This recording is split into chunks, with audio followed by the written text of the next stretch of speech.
Is a life in a fishbowl enough for betta fish?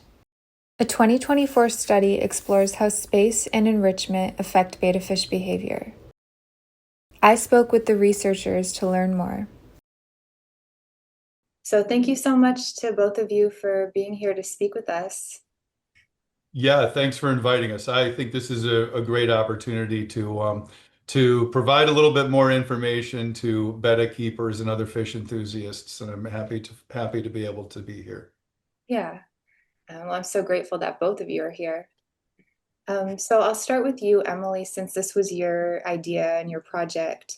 What inspired you to look into how tank size and enrichment affect betta fish behavior? Yeah, so I actually took a class with Dr. Oldfield, who ended up being my research advisor. And the focus of that class was, in general, animal welfare, which has always been something that I'm passionate about. So I was very excited to do a study like focusing on animal behavior, specifically with the focus on welfare. And I think that fish in particular are somewhat neglected sometimes when it comes to welfare. And I think that betta fish were great model species to use because they're such popular pets. I think there would be an interest in making sure that we know what is good for them. And because I think it's a very recognizable image how betta fish are kept in pet stores in these very small and bare fish bowls. I think it seems obvious to a lot of people that that's not what's best for them, but there actually wasn't a lot of actual data showing that there is anything wrong with it. So I thought there was a great sort of gap in the research for this study to actually gather data showing that they behave differently when they're kept in conditions like that, and to see if we could make any greater conclusions about whether they have negative welfare in these fish bowls. Yeah, it's so impressive. You took this idea and turned it into a published study that really kind of fills in this gap because there's such a lack of research in this area. And for you, Dr. Oldfield, what made you want to support this research and sort of help to guide it? So that's a great question. So I've been interested in fish welfare for 30 years about. When I entered grad school at the University of Michigan, and my mentors asked me what I wanted to study, I told them fish welfare, and they looked at me like I was speaking another language. And it wasn't something that they just hadn't heard about. It's something that just had never even been conceived that would be a thing to study here in the United States, at least. But over in Europe, it was actually a very active research area due to the public's concern over the treatment of fishes on fish farms that were used to produce fish for human consumption. And I was lucky enough to get a summer fellowship to go and study with who I think was the top fish welfare researcher at that time, Dr. Felicity Huntingford at the University of Glasgow. But when I came back to the US, um, it was still a field that didn't exist. So I've been trying to do this little by little throughout all this time since then. And I had published on cichlids before. And if you get any viewers that are cichlid hobbyists, then they might know me from that. But I teach an ichthyology class here at Case Western Reserve, and as part of the class, we have lab exercises where we get bettas and zebrafish and sometimes some other fish, and then the students for 2 weeks do little behavior experiments with them. And when Emily and I were talking about a project, I said, "Well, we have all the semester just ended." I said, "Well, we have all these betas. They're here already. Do you want to do something with them?" And that's when we got the good idea to do this experiment, and I think it worked out really well. Yeah. Well, so let's talk about the experiment then, because there were two experiments. So let's talk about experiment one first. Could you just explain how that was set up and what you were looking to find through experiment one? So, in experiment one, we were testing the behavior and particularly the swimming behavior of individual male bettas kept in different tanks. So we were testing both tank size and enriched versus bare tanks on how male bettas would behave when just left to their own devices in these tanks. And kind of the way that it was set up is at the start of a trial, each fish was put into a tank and allowed to acclimate.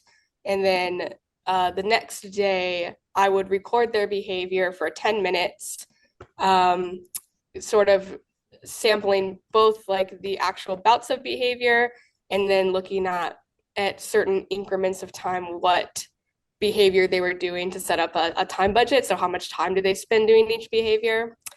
And then I guess another thing to note is that each individual fish experienced each tank one time. So we were trying to see if we could establish, if there was any difference in behavior across these different tanks. So in number of swimming bouts, we saw that in all of the aquariums, but not in the tiny half-liter fishbowl, that there were more bouts of behavior in the enriched treatments. They started swimming and stopped swimming more often when they were held in an aquarium that was enriched with gravel, rocks, and live plants than they did when they were held in just a bare glass aquarium. And we think that this is because the animals were starting and stopping because they were investigating these enrichment items that were placed in the tank. And then in the activity budget or time budget measures, we didn't see an effect of enrichment, but we saw an effect of tank size. And the fish swam significantly more often in terms of how much time they spent when they were in the aquariums than in the fishbowl. And how were you able to settle on 10 liters as the sort of minimum threshold for unreduced rates of swimming? So because there weren't any differences in amount of time spent swimming in the 10-liter tanks compared to the 38-liter tanks compared to the 208-liter tanks. Those were all similar in terms of amount of time spent swimming, but the bowls, those half-liter bowls, had much less amount of time spent swimming. Mm-hmm. Yeah. Yeah, you have a really good figure 2 with the graph that shows how it sort of after 10 liters it sort of levels out and the distinction is not so significant, but it's very stark going from 0.5 liter to 10 liter. Yeah, I agree. Can you then tell us about experiment 2, which was a little different, that was looking at like social behavior and aggression? So how was that designed and what did you find? Yeah, so experiment 2, we're testing to see whether aggression could potentially be reduced in larger tanks or if enrichment also could have an effect. The tanks that we used were similar, although slightly different sizes. We were not using fish bowls for this experiment, so the smallest tanks that we used were 10 liters. And then again, we had sizes ranging from 10 liters to actually even larger than the first experiment. And again, having both some bare tanks and some enriched tanks. And what we would do for these trials is place 2 male bettas into each tank starting at opposite sides of the tank, and then record their behavior for I think it was 10 minutes, and looking at a few different things. So I would pick one fish to be the focal fish that I was observing. And again, I would record all bouts of behavior. And then I would also, at certain intervals, record what behavior the fish was performing at that time. The other thing that I recorded for every trial was the latency to the first bite, if a bite occurred. As this, I think, is a measure that a lot of other studies that were studying aggression in bettas used. Another thing to note is that no pair of fish was repeated. So at every trial, each individual fish was being put with a fish it had never encountered before. We did observe reduced numbers of approaches performed per minute in the larger tanks, we observed reduced numbers of displays, aggressive display behaviors performed in the larger tanks, but we found no significant difference in attack behavior at the different tank sizes. So it seems that eventually the fish will stumble upon each other and be stimulated enough to attack each other. And at least at the tank sizes we use, we do not think that two males can ever be kept safely together. And one of the things that I really wanted to point out in this paper is that we use very large tanks.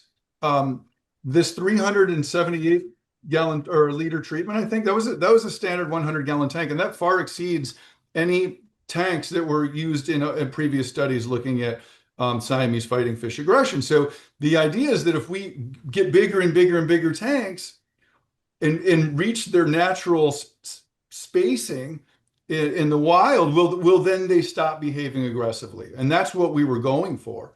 And even those big 100-gallon tanks were not, two fish in there was still more dense than they are in the wild, based on the one study that we found that gave their density in the wild.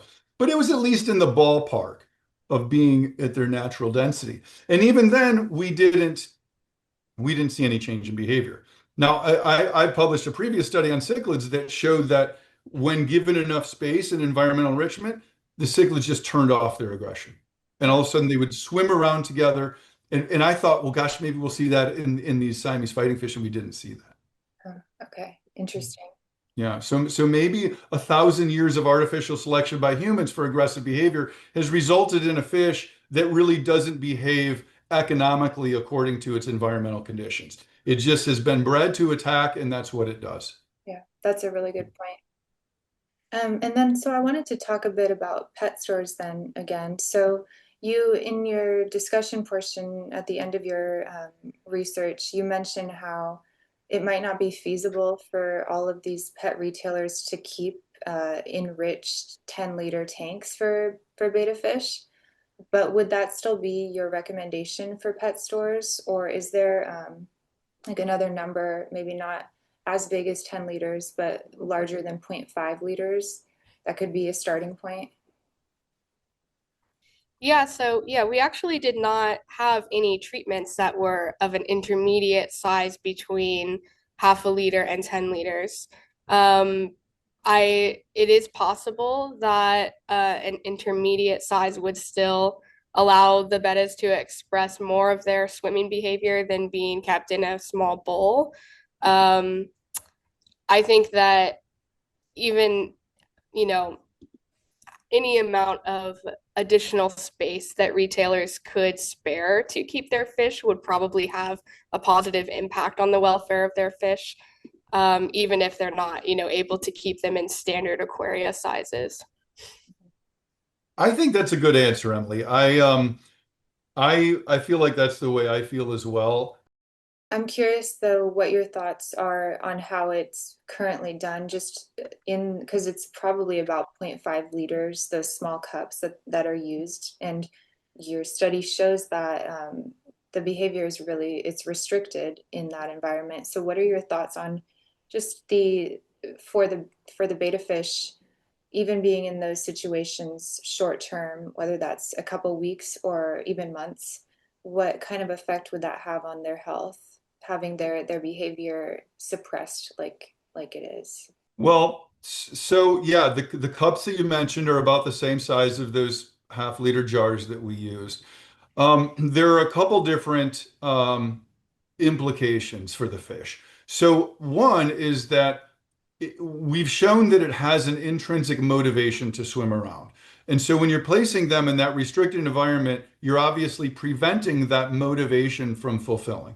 And so there is probably some degree of psychological frustration that's occurring. Now, at the same time, it's just a fish. We're not talking about primates. The fish isn't sitting there contemplating its role in the universe. So we have to realize that we're dealing with a much simpler vertebrate animal, and we can't look inside the animal's head and tell how happy it is or not. But if we give the animal the benefit of the doubt that maybe we are causing it mental frustration, I think that probably alone is justifies the argument to provide it with more space. But also beyond the possibility of psychological frustration in the animal's mind, there are health benefits to swimming, just like there are for humans. Fishes benefit from exercise. And there have been studies on this in the context of food fish aquaculture in Europe. And so even though we can't look inside a fish's head and tell how happy it is, we do know that being restricted from swimming would have health implications. Mhm. Yeah, and I think another component is just the water quality. It's so much harder to maintain in those small cups. And so not only is their behavior restricted, but they're also oftentimes at these big chains, especially where the employees don't have the time to consistently change the water, they're sitting in toxins, they're sitting in ammonia, and they die sometimes at the stores just that way. So I think that is another reason why larger holding tanks would be beneficial not only for the fish but also businesses. Um, because, That is a great point. And honestly, I kind of wish we would have said that in our article. Yeah, that's a very, very important and valid point. And in Emily's experiment, she changed the water every time. Like the trials were a day apart, and she changed the water in those jars every day. But but yeah, that doesn't happen in a store, obviously, and that is very important. Yeah. which yeah, that's why this studies like this is so great too, because it's another way to make the case from another angle of the behavioral angle of why these cups can be so detrimental to the fish. Um, Yeah. Yeah. I agree. Well, my last question to both of you is, what do you hope people take away from this study or this conversation? People who want to give their beta fish the best life possible. I can start. I think what I hope people take away is that physical health is important for fish, obviously, but it maybe isn't the whole picture of good welfare. And I think what this study shows is that certain behaviors of fish can be a good indication of whether they have good psychological welfare in addition to physically. And I think that I would hope that hobbyists and people who have pet fish would be interested in providing the best possible environment for their animals. And it's important to know what sort of minimum space requirements and enrichment are needed to have to keep certain kinds of fish. I agree with that. I don't have that much to add to that. I will say that before we did this, there were a lot of people criticizing bowls online, and PETA hates it, but there really wasn't any evidence. So it's kind of hard to say these bowls are really bad for fish if there's not a shred of evidence that they're bad. When it seems kind of intuitive, but unless you have some evidence, then it's not a very strong argument. And now that we have some evidence that it modifies their behavior, I think that I hope that the people that argue about the effects of keeping fish in bowls and the ethics associated with it um, are able or know about the study. And that's one reason why we're so happy that you took the time to talk to us and everything. We're hoping that it gets out there. Now there's some evidence and more evidence might come up one way or the other. But the only way we're going to be able to really learn more about how we affect animals is by collecting data. And this is what we have here. So we hope it helps.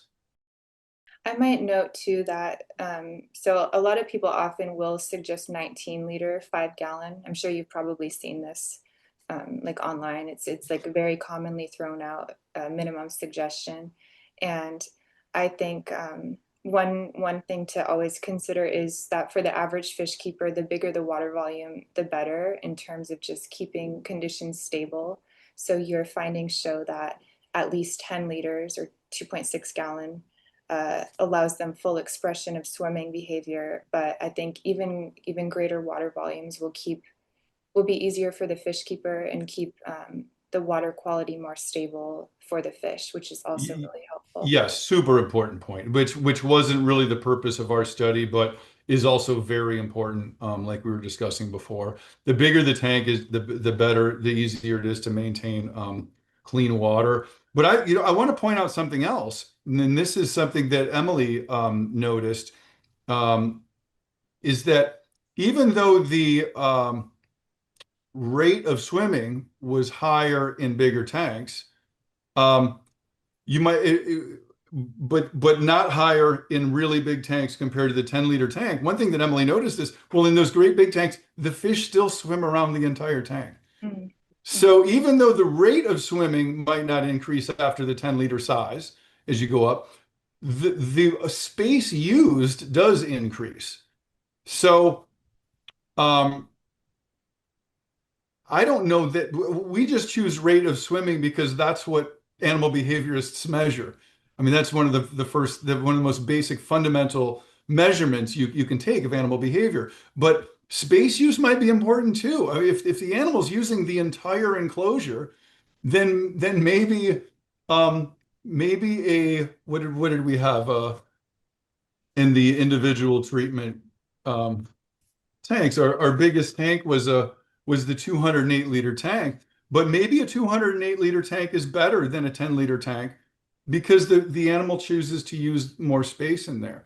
So we should be also aware and acknowledge here before the interview ends that our data are only one measure of the way an animal behaves, and if it's using more space in bigger tanks, and that's actually an argument that says that maybe 10 liters isn't optimal, and maybe a 200-liter tank would be even better than a 10-liter tank. Mm-hmm. Mm-hmm.